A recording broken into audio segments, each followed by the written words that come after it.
Hello everyone and welcome back to another episode from the Alphacraft SMP with me, Inditorias. Today we're going to start things off out here in the gaming district. I'm currently running on Specs Carousel. And let me get off and turn the thing off. Now currently there are just 2 games in here and a small central area. Now I have decided that that's not enough, and to fix that we're going to build our own game. I have designed it already. I am very excited to build it here. There's a lot of redstone involved, so forewarning, this episode is going to have a lot of redstone talk, so you have been warned. But I think to get this started off, we're going to take our very special TNT and just dig a hole over here. And it should be done right about... Oh, yep, there we go. And there we go. Giant hole. So now that we have the workspace, I think I want to get a couple of things started up in here. So let's get out our redstone box. I'm going to need a lot more than that. So now I have plenty of resources to build this thing, and I was originally thinking of building it in section of like, wait a minute, it's going to be just easier for me to build it bottom to top and then explain later how everything works. So I think that's what I'm going to do, but at least to kind of give you guys an idea of what this is going to be. So we have 3 buttons, and these 2 buttons, I should have grabbed some levers. This is completely perfect. Let's do that. So let's suppose that... let's going to start with off. Now if I push, say, this button, it'll flick those 2 on. So it'll toggle those. So if I push it again, it would turn them off.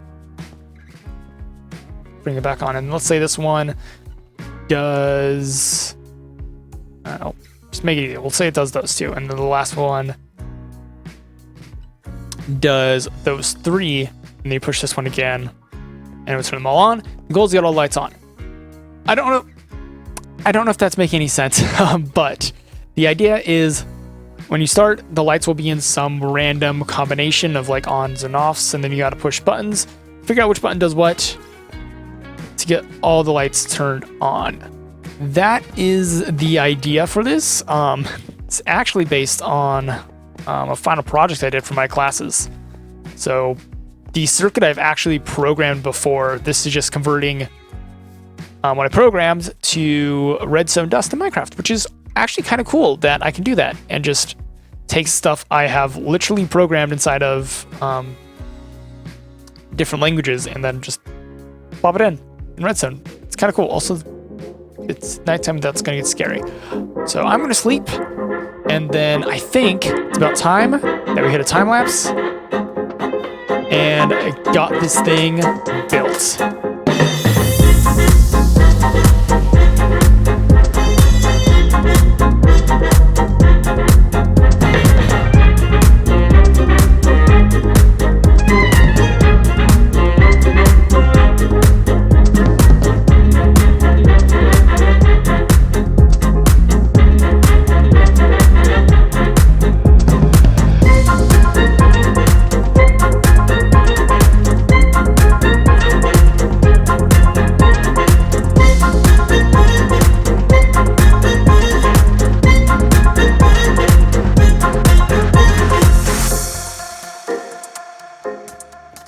Alright, well, I have finished building this, and why don't we give this thing a little test? So this button right here, follow the redstone line, it's going to send out in 2 ways.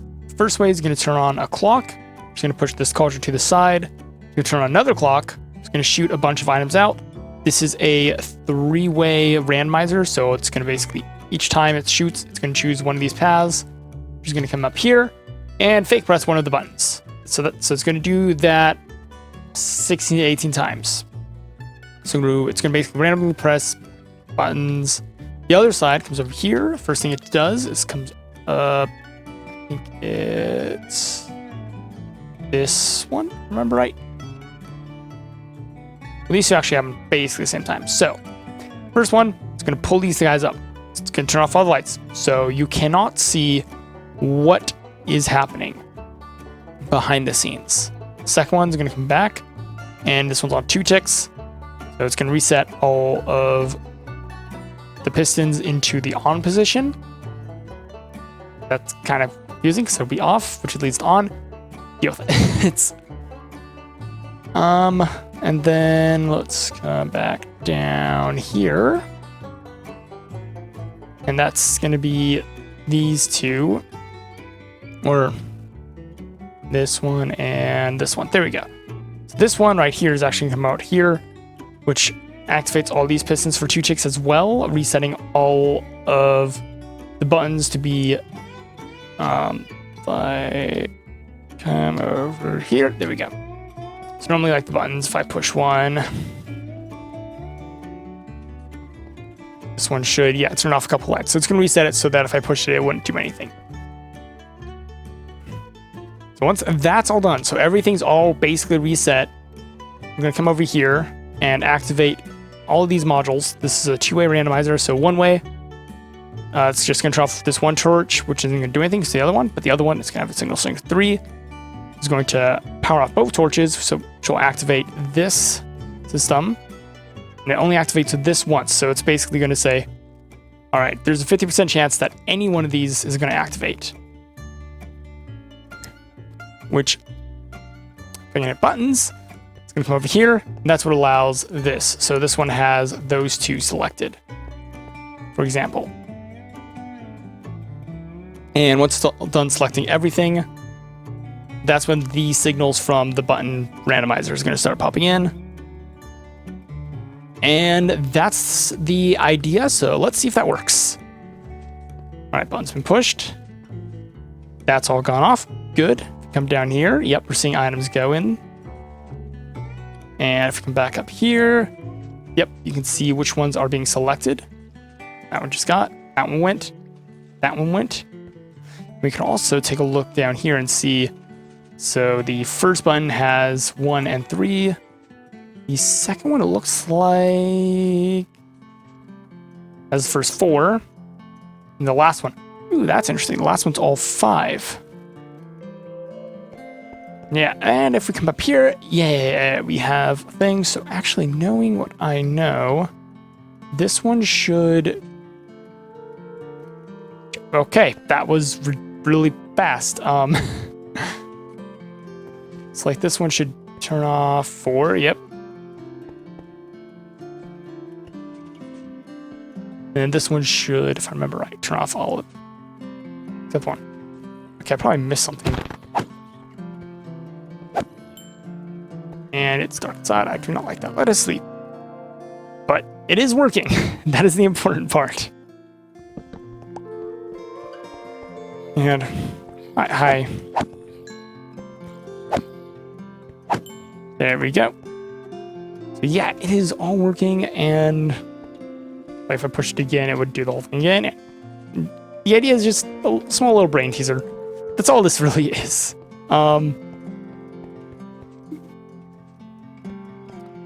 But now the issue is it doesn't look very good, and yeah, I mean, like, it works, but we need to make it look nice.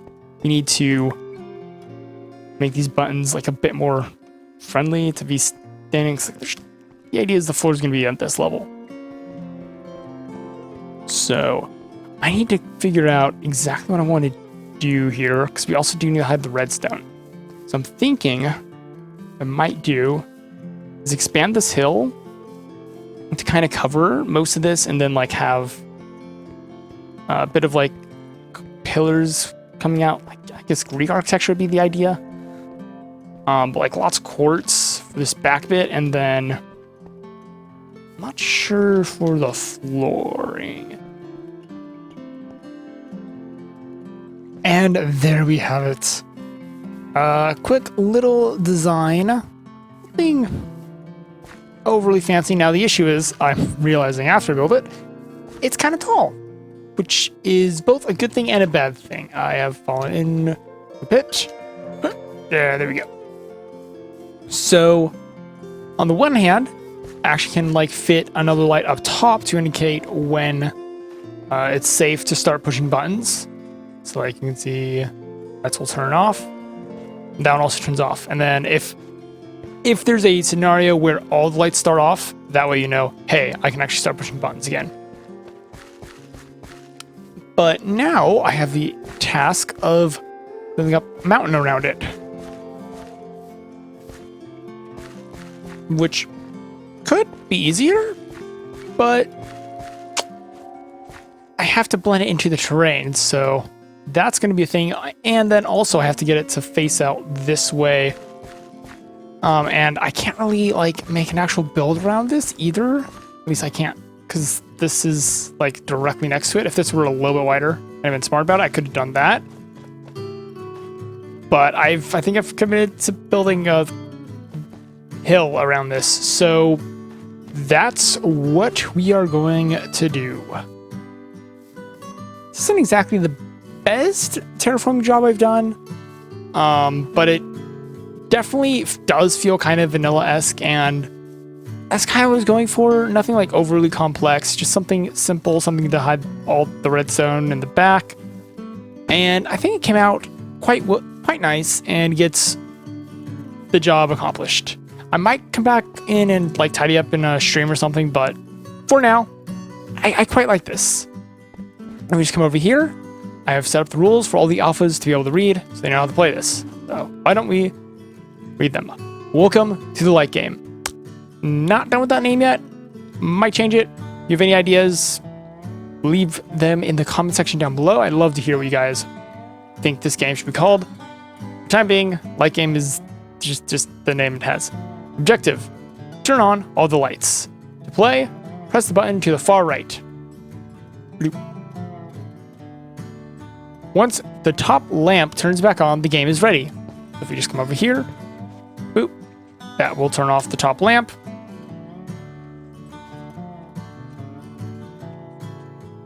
Unless I broke something, I'll fix that. Ignore that. And press the 3 central buttons to toggle lights. Each will toggle a different set of lights, randomly selected for each game. Keep pressing until all the lights are turned back on. And most importantly, have fun. Like, this is supposed to be kind of a fun little brain teaser game. I'm not sure why. I mean, I'm pretty sure why. I'm just not sure how I managed that. But I'm going to fix that real fast. And then I think we'll figure out what to do next. All right. So I think what I want to do now is go into the Nether. And then we have the Nether Hub. That's not the Nether. This is the way to the hub. And, well, it's just a bunch of carpet right now. And I've gathered some blocks. So I put these, I'll put them, like, here.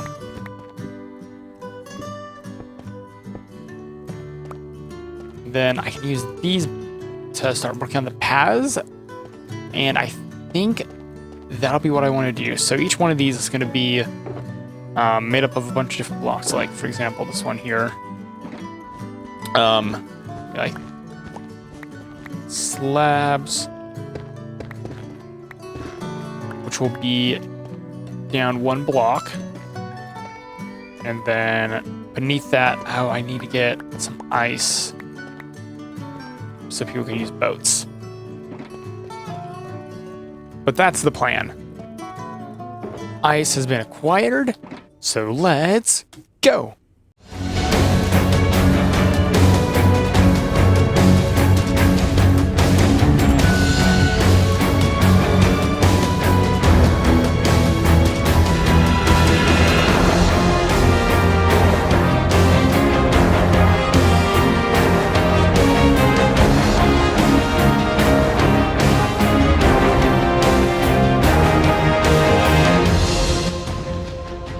Paths are now all in, at least up to a certain point. So now that we have that, I think it's about time that we started working on one of the quadrants. I'm only going to do one today because I know at least 2 of the other alphas wanted to do another quadrant. There might be a third. If not, I can do that myself, but I'm very excited to see what the other two have in mind. And actually, I can give you a little bit of a sneak peek by, you know what, we're just gonna do this. There we go. So yeah, we're gonna have a fog effect coming up to kind of hide the light. And then I also have a bunch of end rods and glow lichen. So as we go up, we can have some more lights pop in, which I think will be kind of cool. The first thing I really want to do is get a bridge in so that you can walk like around. And then from there, I'm probably going to be building up some pillars and some spots, hold up the bridge going all the way down. That's why I haven't put in all the glass just yet, because I want to be able to build from the bottom up. If I put in the glass, then I'd have to break it, and breaking glass is painful. It's slow. So the bridge is first, and then we'll put in some pillars, and then we'll put in the glass, and then we'll finish up with all the details. That's the plan. So I'm going to get started. Bridge is now in place, and it is actually completely spawn-proof.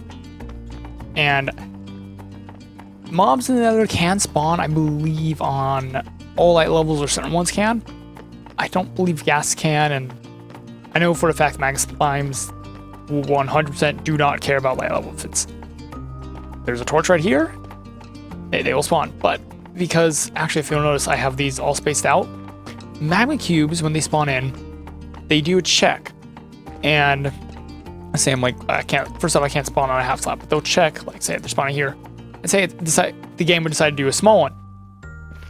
The check actually happens before it determines what kind, so it assumes it's going to be the biggest one, which requires a 3x3 area. So first off, it has to spawn in the direct center of this block to actually be the exact 3x3. If it's slightly askew, then it's an even wider range, which is really nice.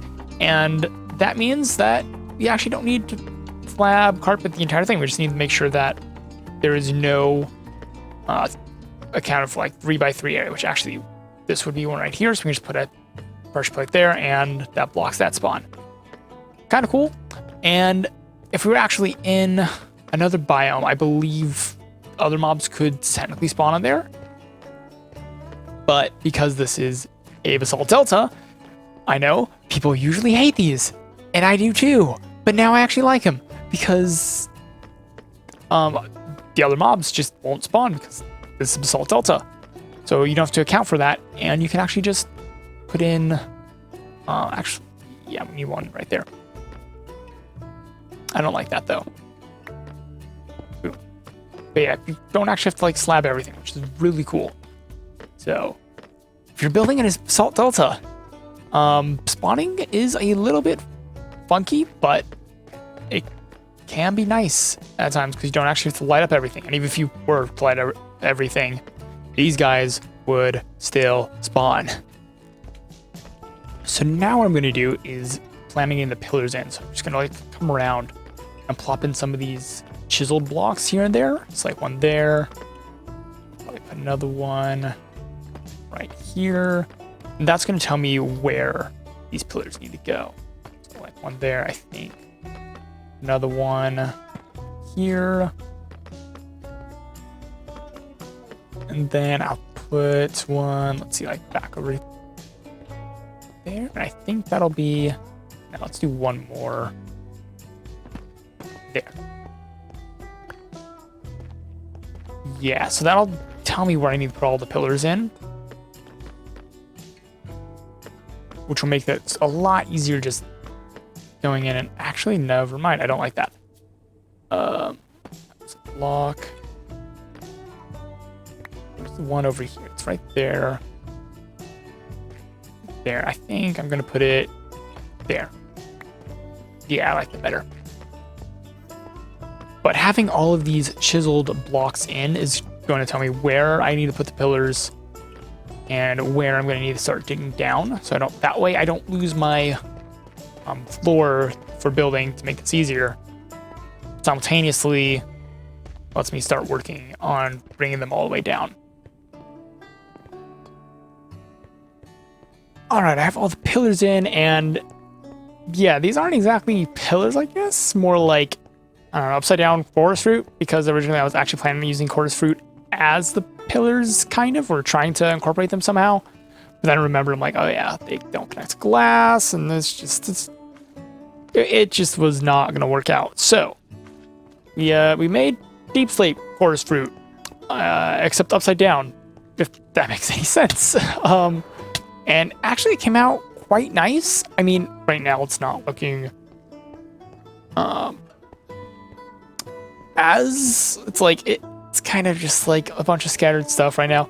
Next up is going to be getting all the glass in for the fog effect, and that's what's really going to make this look really cool. That's what's going to make this come to life with all the end rods, and I'm going to try to incorporate some glow lichen, and then I have some soul campfires as well for the top layer, so I can get some smoke coming up. So I think that would look kind of cool. So yeah, that's the next step, is getting all the glass in. There we go. The glass is now in. I also added a little bit of some details up here. So we got these weird little, I'm not trying to say what they are. We got these things just kind of on the ceiling. And I think they add because without them, the ceiling just looks flat. That adds a layer of depth, and I like that. So beneath here, we have our floating platforms, which, I mean, we're kind of floating on the glass, but if glass wasn't there, then you have platforms and floating rocks. And then up here we have the ceiling, and it's all come together, and I think it looks really cool. I'd love to hear what you guys think about this, though. So definitely let me know your thoughts down in the comment section. Also, apparently I left something spawnable. Aha. Yeah. I don't know. Can mom spawn in glow lichen?